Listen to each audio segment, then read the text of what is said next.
ថ្ងៃនេះមិនចូលផ្ទះទេ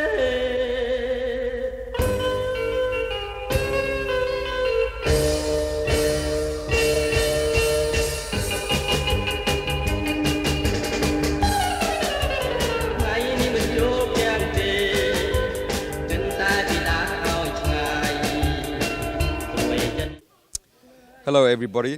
Today we have the opportunity to come to a Khmer temple in Darwin to join with the celebration. It's called, I think it's a type of a fundraising for the temple here in Darwin. And in here we have a present of Mr. Jerry Wood. He's an independent member of Legislative Assembly. So we're going to ask him a few questions. Welcome Jerry, welcome to CBN. Thank you, Dara. Yep. Now, firstly, would you tell me a bit about your role, your involvement with the Parliament of Darwin? Well, I'm an independent member, so I don't belong to a political party. Okay. So I'm a member of the Northern Territory Legislative Assembly. Okay. And my job is to work for my community, which is just near here. Yep. I'm a rural member of Parliament, okay, but also to work in Parliament, to look at legislation and see whether it should be supported or to say whether I don't like it or not. Okay. Yeah. How many seats in the Darwin Parliament at the moment? 25. 25? Yeah, so it's a small parliament, but it covers a very large area. Okay. And not a big population, because our electorates would probably have about 10,000 people. Okay. So compared to other parts of Australia. And who's in government at the moment? Well, the Country Liberal Party is the government. Sure. But there's been a lot of turmoil, you might say, in our government in the last couple of years, and they're now a minority government, because I started off as the only independent. Okay. And there's now 6 independents. Oh, okay. So you were the first one. I've been independent since I started. Okay. What's happened is a number of members of the Country Liberal Party have defected and come over to be independent. Okay. And then just recently one of the Labor Party people defected and became an independent. Okay. So now we have 6 independents. Oh, okay. Good. So we're nearly big enough to have a party, but we need a good power balance for... Well, it's interesting times, put it that way. Yes. Yep. Because it's a democracy, it's good. That's right. So the government has to rely on one of us if it Okay. wants to get its legislation through. Okay. Yeah. Now let's talk about your presence here at the Cambodian fundraising at a temple. Yep. Please tell us a bit about your attendance here today. Well, the last couple of years they've invited me here, and it's really great that they do invite me, because I learn. Yep. I don't come from obviously a Cambodian background. Yep. I've lived in the Northern Territory for about 45 years. Yep. My wife is Aboriginal. Yep. So you might say I come from the Anglo-Irish background. Yep. So when you start to meet people from other cultures, I think it's really important. It improves your knowledge about other people. Yep. And I think that's one of the advantages is also travelling. I travel occasionally. Okay. And here is, in some ways, a way of travelling to a community, Yep. which has different cultures, different way of doing things, even different ways of cooking, Yes. and different ceremonies. Yes. And it's important, I think, as a member of Parliament, but also just as a human being, Yep. that you understand that we are all different. But the good thing about, I think, living in Australia is that we can have those differences, and That's right. and we can still live in a democracy, and we should be, hopefully we can all live in peace, Yes. but enjoy that difference. Yep. There. So in your opinion, what are the key features that we can, in terms of improving the cohesive environment and living in harmony?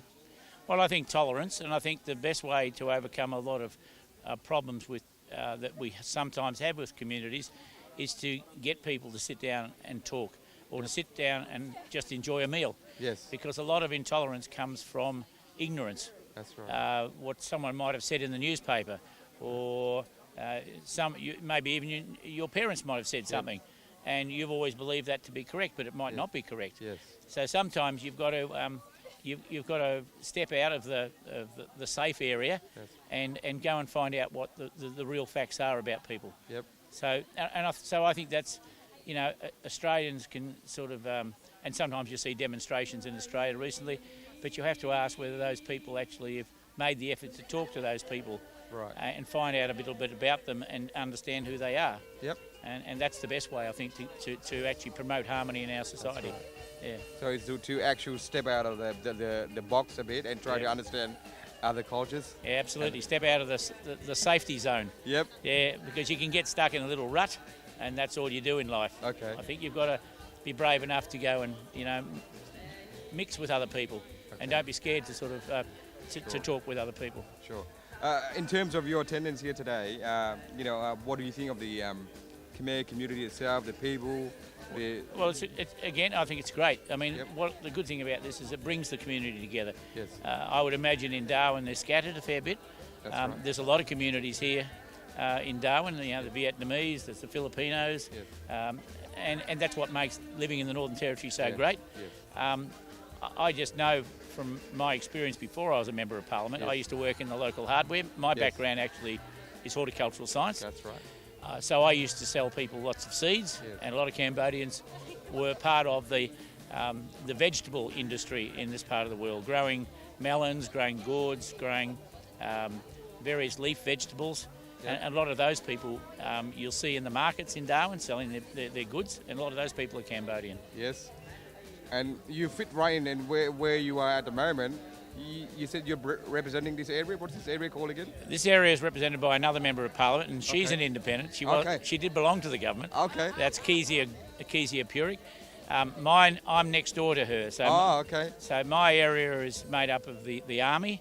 Okay. Also a lot of people who own 2 hectare, 5 acre blocks. Yes. It's got quite a bit of environmental areas that need to be protected. Yes. It's got a lot of sand mining and gravel that need to be used for construction. It's got 1 cattle station. Yep. And it's got a lot of beautiful areas. It's a real mixed bag. But it's a lot of good schools. I'm always going to school council meetings or assemblies, which a lot of members of parliament do all the time. Okay. But it's very much, it's got very much a theme of being rural. Our local school will have a couple of cows there, and it might have some chickens. Yes. So it's different than the urban area. Okay.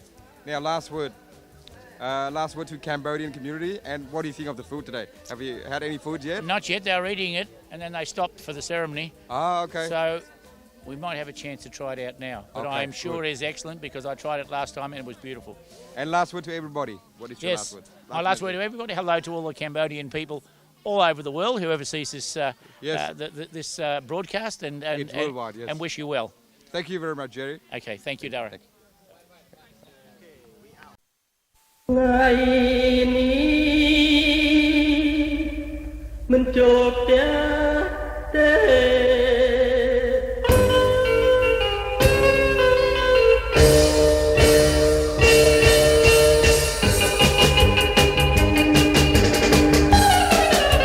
ថ្ងៃនេះមិនចូលផ្ទះទេចិនតែពីដាឲ្យឆ្ងាយព្រោះចិនណា